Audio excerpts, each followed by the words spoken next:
जयापति रामचंद्र भगवान की जय, पवन सुत हनुमान की जय। हमारे सभी यूट्यूब फैमिली को बहुत बहुत जय जय श्री सीताराम।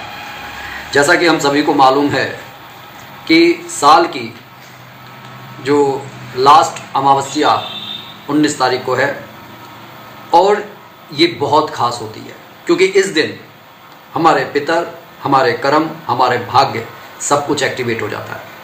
अब ये डिपेंड करता है कि हम इससे कितना फ़ायदा उठा सकते हैं। सबसे बड़ी और अहम ज़रूरी बात यह है, एक बात देखिए बिल्कुल अच्छी तरीके से समझ लीजिए। अगर आप उपाय करते करते थक गए हैं कि आप जन्म कुंडली के कोई उपाय कर रहे हैं, किसी को कालसर्प दोष है, किसी को राहु का दोष है या कोई और प्रॉब्लम है और वह उपाय वर्क नहीं कर रहे हैं, तो आप एक बात अच्छी तरीके से समझ लीजिए कि कहीं ना कहीं आप से पितृ रुष्ट हैं। कहीं ना कहीं आपने अपने बड़े बूढ़े लोगों को वो सम्मान नहीं दिया जिसके वो हकदार हैं। क्योंकि कई बार ऐसा होता है, देखिए जब बड़े बूढ़े बड़े हो जाते हैं तो उनकी समझ बच्चों की तरह हो जाती है। उस समय उनका ख्याल रखना बहुत ज़्यादा ज़रूरी होता है। ये सोचना चाहिए कि जब हम बच्चे थे, हम जिद किया करते थे, उस समय कभी उन्होंने मारा नहीं, दुत्कारा नहीं, उन्होंने बड़े प्रेम से संभाला। ये बात तो होगी हमारे अपने माँ बाप की, बाबा दादी की। लेकिन जो हमारे और भी जो पीछे से पीढ़ी चलती चली आ रही है, हो सकता है कि हमारे माता पिता ने, हमारे बाबा दादी ने उनके साथ कुछ अच्छा व्यवहार ना किया हो, लेकिन कष्ट वो हमारे को भी मिलेंगे। तो उन सब से बचने के लिए सबसे ज़रूरी बात यह है, मैं आपको 3-4 उपाय बताऊंगा। अगर आप कर सकें सारे उपाय तो सोने पर सुहागा है, लेकिन अगर नहीं भी कर सकते तो कम से कम एक उपाय तो आप जरूर कीजिए, और वो उपाय है पितरों को जो है आप सम्मान दीजिए, उनसे माफ़ी मांगिए। किस तरीके से मांगना है, सबसे पहले वो बात सुन लीजिए। मैंने शुरू में ही कहा है कि जिसकी जन्म कुंडली में कोई भी दोष है और वो कोई उपाय कर रहा है, तब तक वर्क नहीं करेंगे जब तक आपके पितरों का आशीर्वाद आपको नहीं मिलता। सबसे पहली बात तो अब सबसे पहले आपको करना यह है कि 19 तारीख को जो है अमावस्या है।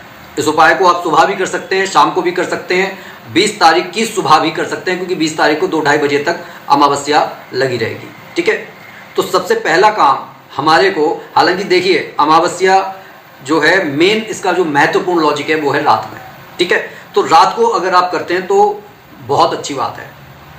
आपको करना यह है कि एक सरसों का दीपक, उसके अंदर काले तिल डाल के दक्षिण दिशा में आपको जलाना है, और वहाँ पर आपको अपनी कोई इच्छा नहीं कहनी है। आपको सिर्फ ये कहना है कि जाने अनजाने मेरे से जो भी गलतियाँ हुई हैं, जो भी जिनके लिए आप रुष्ट हैं, कृपया मेरे को माफ़ कर दीजिए। और ओम पितृभ्य नमः का 10 मिनट तक आप जाप कीजिए। जब वहाँ, अच्छा कई बार क्या होता है कि देखिए आप घर में दक्षिण दिशा में चला रहे हैं, अगर फ्लैट वगैरह है तो फिर ऐसे कीजिए, अदरवाइज आप अपने घर की खुली छत पर करें तो ज़्यादा बेटर रहेगा। इस तरीके से आपको माफ़ी मांगनी है, ये है पहली बात। और हमारे पितर देखिए बहुत प्रसन्न हो जाते हैं कि देखिए आप ये मत सोचिए कि वो हमें नहीं देख, हम उन्हें नहीं देख पा रहे, वो हमें देख पा रहे हैं। ठीक है, दूसरा सबसे बड़ी परेशानी, मैंने कहा ना कि कर्म भी एक्टिव होंगे, भाग्य भी एक्टिव होगा, पितर भी एक्टिव होंगे, और ये हर अमावस्या पर करना चाहिए। सुबह उठकर आप थोड़ा सा जल लेकर उसमें गंगा जल डालें, जौ डालें, थोड़ा सा दूध डालें, थोड़े से तिल डालें और बरगद के पेड़ पर जाकर उसको चढ़ा कर आएँ, और वहाँ पर हाथ जोड़कर कहें कि हे मेरे पितृव्य देवता, हमारे घर पर अपनी कृपा बनाए रखिए। ठीक है, अब आ जाते हैं कि अगर आप कर्ज से परेशान हैं, घर में कलेश है, जब हमने ये माफ़ी मांग ली, अब इसके बाद में आप इस उपाय को कीजिए। और ये इस उपाय के करने के लिए आपको 10 रुपये का सिक्का चाहिए। ठीक है, अगर आपकी अलग अलग कोई विष है, परिवार में 5 लोग हैं, 3 लोग हैं, तो आपको ये अलग अलग सिक्का लेना होगा। ऐसा नहीं है कि नहीं घर का मुखिया ही कर लेगा, क्योंकि देखिए बच्चे एजुकेशन में जा रहे होते हैं, बड़ों के कैरियर होते हैं, तो सबके अलग अलग विषय हैं, सबकी अलग अलग डिमांड होती हैं। तो आपको करना क्या है कि एक 10 के सिक्के को आप अपने हाथ में इस तरीके से लें, और ये आप अफर्मेशन करें कि मेरे पर पितरों का कृपा हो रही है, विष्णु भगवान की कृपा हो रही है, धन की देवी लक्ष्मी की कृपा हो रही है।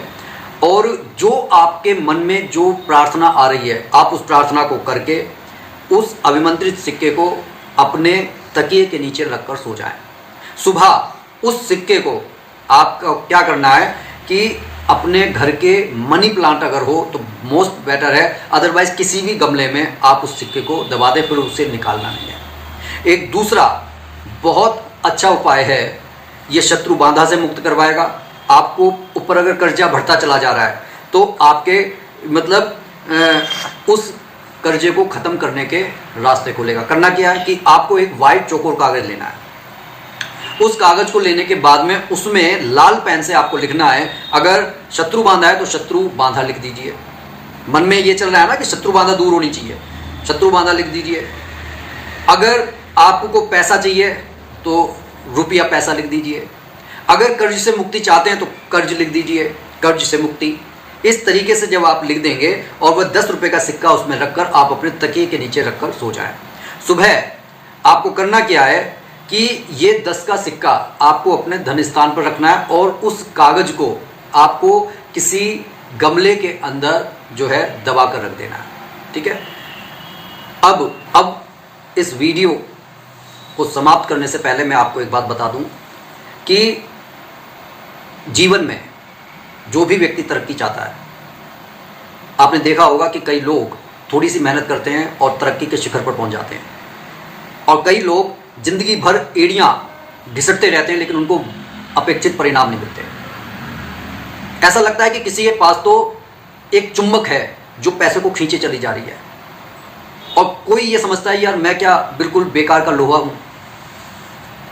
वह लोग इस उपाय को करके अपने जीवन में बहुत बड़ा बदलाव ला सकते हैं। 2026 आ रहा है, मेरी आप सभी से यही रिक्वेस्ट है कि इस आखिरी अमावस्या पर अपनी किस्मत को आजमा लें।